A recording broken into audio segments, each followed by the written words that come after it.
Akibat terserang lalat buah, apel mulai mengalami kerusakan. Buah membusuk sehingga mengurangi volume hasil panen. Kondisi diperparah dengan harga jual apel yang sedang turun drastis. Turunnya kembali harga jual apel di tingkat petani berdampak pada semakin beratnya petani untuk mempertahankan kelangsungan bertani apel. Kerugian demi kerugian dialami petani tidak hanya akibat serangan hama penyakit dan kondisi cuaca, tetapi harga jual yang turun drastis. Berbeda dengan pada tahun 90-an sampai tahun 2000-an, bertani apel masih menjadi pilihan petani di Kota Batu. Selain sayuran dan bunga, tetapi saat ini petani apel mulai beralih ke tanaman lain karena tingginya biaya yang harus dikeluarkan. Saat ini sudah banyak lahan apel yang berganti dengan jeruk maupun sayuran lainnya karena apel perlahan sudah tidak menjadi primadona di kalangan petani karena sering merugi akibat tingginya biaya untuk obat-obatan sementara harga jual yang tidak menggembirakan. Naik turunnya harga jual apel seringkali mengakibatkan kerugian banyak dialami petani karena rendahnya harga jual sehingga tidak jarang harus mengeluarkan biaya banyak dan hanya bisa pasrah ketika pengeluaran tidak kembali. Saat ini harga jual apel jenis ANA di tingkat petani antara Rp2.000 sampai Rp3.000 per kilogram, jauh di bawah harga ideal untuk apel. Sementara untuk jenis mana lagi masih di kisaran Rp5 sampai Rp7.000 per kilogram. Menurut salah seorang petani apel di kawasan Tulungrejo mengungkapkan dengan harga jual Rp2.500 untuk apel ANA dan mana lagi di atas Rp5.000 per kilogram, sudah jelas petani akan mengalami kerugian. Di lokasi terlihat petani sedang melakukan pengurangan buah agar apel bisa besar, serta di tempat lainnya mulai banyak terlihat apel yang terserang lalat buah. Buah akan membusuk dan jatuh sehingga volume hasil panen akan berkurang. Rusak sekarang. Yang ini jelek ini. Akibat Pak ya, intensitas. Hujan, Iya, obat mahal, harganya betul. murah. Iya. Sekarang Pak, di bawah itu banyak apel yang kena Iya, bintik-bintik. betul gitu ya. Iya. Iya. Itu apa? Lalat buah apa bintik? Ya, lalu buah, ya kena mata ayam, Hmm. penyakitnya itu banyak. Setiap penghujan Pak, yang terutama Pak ya. Hujan. Biasanya itu kalau musim hujan gitu. Ya. Yang bagus 1 ton, yang jelek 4 ton. Iya. Oh sekarang musim penghujan. Harganya cuma 1.000 yang jelek itu. Iwan Dikmawan melaporkan. Seringnya turun kabut tebal pada musim penghujan di Kota Batu patut diwaspadai para pengguna jalan akibat jarak pandang yang semakin terbatas. Kondisi ini bisa menyebabkan rawan terjadinya kecelakaan. Para pengendara dihimbau untuk lebih waspada ketika melintas pada saat turun kabut tebal. Pada musim penghujan di Kota Batu sering turun kabut tebal di beberapa wilayah, sehingga patut diwaspadai warga masyarakat, khususnya para pengguna jalan maupun pengendara kendaraan bermotor. Kabut tebal ini sering turun sehingga berdampak pada jarak pandang penglihatan yang semakin terbatas, sehingga bisa membahayakan pengendara atau para pengguna jalan. Seperti yang terlihat di kawasan Payung Kota Batu, pada pagi hari terlihat kabut mulai turun walaupun tidak terlalu tebal dan jarak pandang masih aman. Sementara itu, kabut juga turun pada sore hari di kawasan Jalibar Ororo Ombo. Kabut yang turun terlihat tebal dan jarak pandang menjadi terbatas dan hanya sejauh 5 meteran. Menurut salah seorang warga di kawasan Sumber Berantas menjelaskan, di kawasan tersebut juga sering berkabut pada pagi, sore, atau malam hari, sehingga harus diwaspadai para pengguna jalan khususnya yang datang dari luar kota. Di lokasi kondisi jalan menikung dan tidak begitu lebar, harus menjadi perhatian pengguna jalan ketika melintas, khususnya pada saat turun kabut. Kalau di sini kabut jam berapa Pak bisa turun-turun? Sekitar jam 9 sampai kadang-kadang jam 10 gitu. Iya. Ini kan musim penghujan Pak ya. Ya, Berarti lebih sering Pak ya turunnya ya? ya kabut-kabut itu Mm-mm. sering. Kadang-kadang sampai malam. Sampai malam Pak. Iya. Itu kalau jarak pandang biasanya kalau kabut tebal turun biasanya malam sering Pak turun kabut tebal ya. Pak jarak pandang berapa meter Pak kalau sudah kabut tebal Pak? Kira-kira segini sampai dari jarak pandangnya sekitar 5 meter. Sudah ya. Udah gelap. Agak berat Pak ya kalau sudah gitu Pak ya. Iya. Pak ini kan jalannya kan menikung Pak ya, banyak tikungan. Pak apa yang disampaikan kepada para pengendara Pak? Supaya hati-hati. Ya. Ada di dalam. Supaya hati-hati. Iwan Dikmawan melaporkan. Terima kasih Anda masih bersama kami Info 7 Malang Raya. Akibat beratnya beban kendaraan yang melintas dan kondisi penghujan mengakibatkan aspal basah, titik lubang jalan semakin banyak bermunculan di jalan penghubung Karangploso menuju Kota Batu. Kondisi dikhawatirkan pengguna jalan karena kerusakan bisa bertambah parah dan bisa mengganggu kelancaran aktivitas. Beginilah yang dirasakan oleh warga dan pengendara yang melintas di jalan penghubung Karangploso menuju Kota Batu. Hujan yang mulai turun dengan intensitas deras berdampak pada semakin banyaknya bermunculan titik lubang jalan. Kondisi ini tentu saja harus diwaspadai pengguna jalan karena bisa mengganggu kenyamanan dan juga keamanan pengendara yang melintas, khususnya pada saat hujan turun. Seperti yang terlihat di sepanjang Jalan Raya Karangploso menuju Batu melintasi Tawang Argo, Donawari yang menuju ke arah Giripurno. Kondisi badan jalan sudah berlubang dan retak kembali, padahal beberapa waktu yang lalu sudah ada penambalan lubang jalan.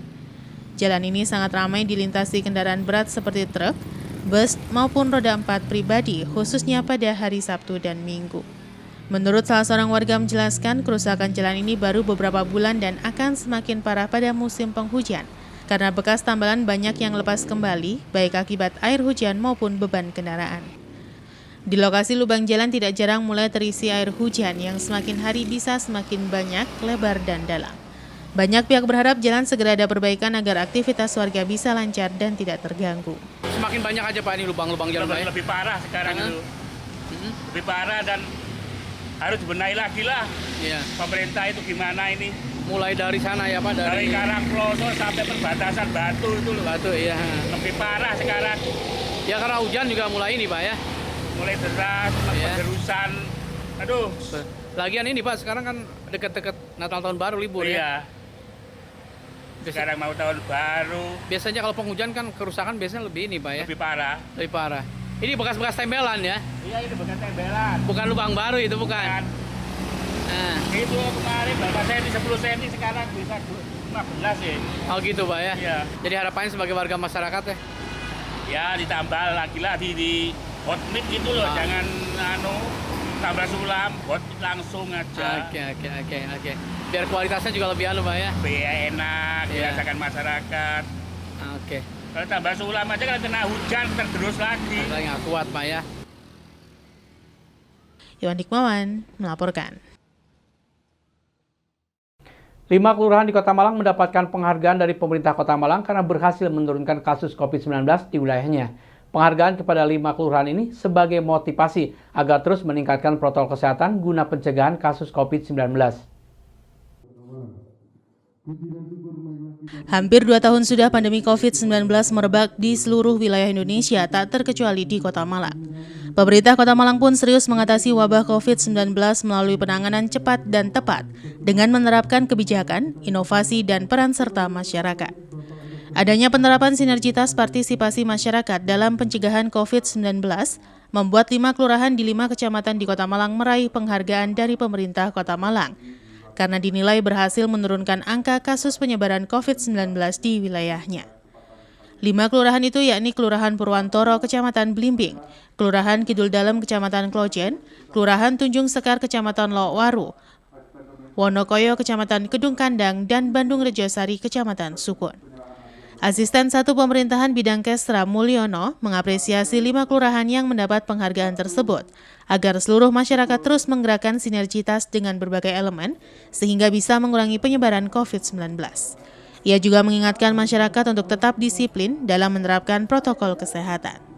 Yang terutama bagaimana sinergitas di tingkat kelurahan itu didorong, dikuati oleh Pak Lurah, lalu masyarakat dan komponennya itu bergerak bisa mengurangi penyebaran COVID-19 itu. Dan tadi kita sampaikan posyandu itu memang mutlak harus jalan karena tempatnya bersinergi di situ. Tidak hanya perangkat kelurahan, tetapi ada Ramil, ada Babinsa, ada Babinsa, Polsek, lalu RT, RW, tokoh masyarakat dan maupun tokoh agama. Harapannya bahwa dengan lomba ini akan memotivasi masyarakat untuk lebih berdisiplin di dalam menerapkan prokes sehingga memang penyebaran COVID bisa kita batasi. Ya, yang paling penting itu. Sementara Dwi Cahyono, Lurah Purwantoro yang mendapatkan penghargaan sebagai kelurahan yang berhasil menekan angka kasus COVID-19 mengatakan, jika hasil API ini merupakan hasil kerja keras dari seluruh masyarakat Purwantoro yang ingin agar kasus penyebaran COVID-19 bisa segera selesai. Pemerintah Kota Malang juga berharap agar masyarakat tetap terus menjalankan protokol kesehatan secara ketat meski telah meraih penghargaan dalam menurunkan penyebaran COVID-19 karena ancaman penyakit ini masih aktif hingga saat ini. Ini bagian dari stimulus bagi kita untuk kedepannya penanganan COVID di level Kelurahan Purwantoro harus menjadi sesuatu yang digalakan terus, pencegahan atau promotifnya juga harus ditingkatkan terus, dan yang utama adalah bahwa seluruh stakeholder harus makin kompak dan makin solid dalam memerangi tantangan pandemi COVID yang sampai sekarang masih belum berakhir. Terlebih ada varian baru yang itu tentu harus membutuhkan energi dan kerja keras kami semua elemen masyarakat Kelurahan Purwantoro. Simon Alfredo melaporkan. Terima kasih Anda masih bersama kami Info 7 Malang Raya. Mengantisipasi peredaran barang tanpa cukai dan cukai ilegal yang berpotensi merugikan negara, Dinas Komunikasi dan Informatika Kabupaten Malang gencar melakukan sosialisasi ketentuan di bidang cukai bagi masyarakat Kabupaten Malang. Diharapkan dengan sosialisasi tersebut, masyarakat nantinya berperan aktif dalam mencegah peredaran barang tanpa cukai atau cukai ilegal di wilayah Kabupaten Malang. Sosialisasi ketentuan di bidang cukai bagi masyarakat di Kabupaten Malang kembali digelar oleh Dinas Komunikasi dan Informatika Kabupaten Malang bekerjasama dengan Bea dan Cukai Malang. Kali ini sosialisasi diikuti oleh 100 peserta yang merupakan aparat kecamatan, perangkat desa, tokoh masyarakat, Karang Taruna di Kecamatan Wonosari, Kabupaten Malang. Sebelum penyampaian materi dari para narasumber, terlebih dahulu dilakukan pembukaan pada Selasa 7 Desember 2021. PLT Kepala Dinas Kominfo Kabupaten Malang Dr. Andes Muhammad Nur Fuad MT dalam laporannya mengatakan sosialisasi ketentuan di bidang cukai ini bertujuan untuk memberikan pemahaman kepada masyarakat terkait cukai ilegal. Sehingga nantinya masyarakat turut serta dalam mencegah peredaran barang tanpa cukai atau cukai ilegal. Sosialisasi tersebut diikuti oleh 100 peserta dan akan berlangsung selama 2 hari. Asisten Administrasi Pemerintah dan Kesejahteraan Rakyat Sekda Kabupaten Malang Dr. Andes Suwaji SIP MSI yang membuka sosialisasi tersebut mengharapkan nantinya masyarakat dapat berperan aktif dalam mencegah peredaran barang ilegal dan cukai ilegal, sehingga penerimaan negara dari sektor cukai dapat dioptimalkan. Ditambahkan oleh Dr. Andes Suwaji, tahun 2021, Kabupaten Malang mendapat kucuran dana bagi hasil cukai hasil tembakau atau DBH-CHT sebesar 80 miliar rupiah.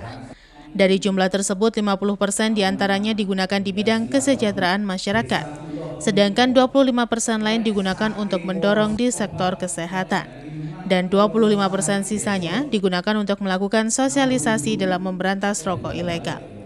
Untuk itu, masyarakat dihimbau agar membantu pemerintah dalam mencegah peredaran rokok ilegal di wilayahnya.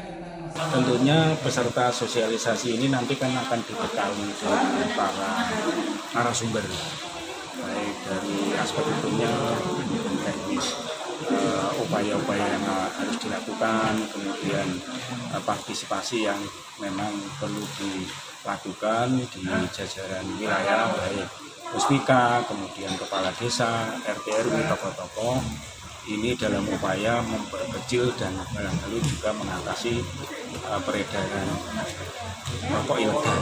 Karena dengan banyaknya peredaran rokok ilegal ini kan otomatis pendapatan cukai dari rokok ini kan kecil, dalam artian kalau ilegalnya bisa tertangani akan semakin kecil, tapi pendapatannya akan semakin naik.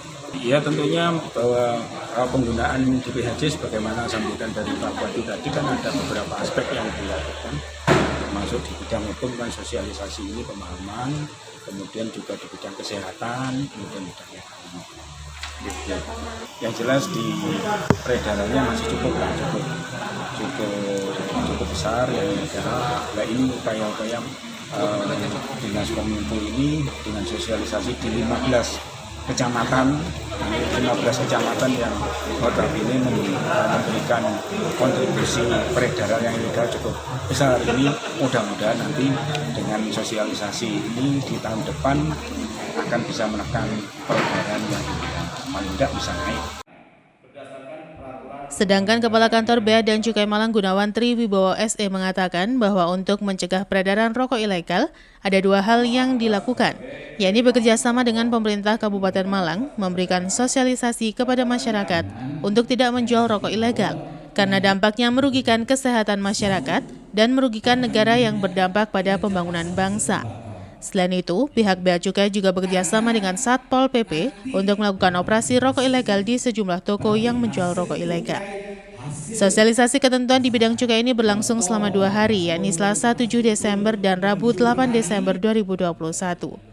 Di hari pertama sosialisasi, terdapat 3 pemateri, yakni Mahrus Ali, anggota Komisi 3 DPRD Kabupaten Malang, yang menyampaikan materi terkait penanggulangan peredaran rokok ilegal, Ziaul Haq, anggota Komisi 3 DPRD Kabupaten Malang yang menyampaikan materi terkait dana bagi hasil cukai hasil tembakau atau DBHCHT, dan pemateri ketiga disampaikan oleh Dr. Andes Iriantoro, Asisten Perekonomian dan Pembangunan Sekda Kabupaten Malang, dengan materi kebijakan pemerintah Kabupaten Malang terkait dana bagi hasil cukai hasil tembakau. Sementara pemateri di hari kedua, yakni dari Kantor Bea dan Cukai Malang, yang disampaikan oleh Galuh Widya Hapsari, dengan materi terkait ketentuan di bidang cukai, dan Sunu Nugroho dengan materi identifikasi cukai. Selain penyampaian materi, juga dibuka sesi diskusi di mana peserta antusias memberikan pertanyaan kepada para narasumber terkait materi yang disampaikan. Ya kalau namanya ilegal kan kita nggak pernah terdaftar kita ya, jadi kita juga bagaimana peran dari Bea Cukai bersama dengan Pemda, Pemkab Malang bekerjasama dengan menggunakan DBCHT dengan 25%, salah satunya untuk penegakan hukum. Kami ada 2 kegiatan yang kami lakukan untuk menekan peredaran rokok ilegal. Pertama adalah melakukan sosialisasi kepada pihak masyarakat, kepada toko-toko, kepada RT RW supaya mereka terutama untuk toko tidak menjual rokok ilegal, karena secara dampaknya itu kan sangat merugikan bagi masyarakat. Karena rokok ilegal itu tidak melalui uji laboratorium tarif nikotinnya, kan sangat membahayakan masyarakat. Yang kedua juga berpengaruh terhadap penerimaan negara yang kita butuhkan dalam rangka untuk pembangunan ekonomi kita. Yang kedua adalah pemberantasan rokok ilegal ini. Kita bekerja sama dengan teman-teman dari Pemkab Malang, Satpol PP melakukan operasi bersama di wilayah kerja Kabupaten Malang dalam rangka untuk memberikan efek shock terapi kepada toko-toko yang menjual rokok ilegal supaya tidak menjual rokok ilegal, menjual rokok yang berpita cukai. Dan kami juga membuka saluran informasi terutama kepada RT RW, kecamatan, kelurahan, apabila diketahui ada peredaran rokok ilegal bisa menyampaikan ke Kantor Pengawasan dan Pelayanan Bea dan Cukai Malang. Simon Alfredo melaporkan.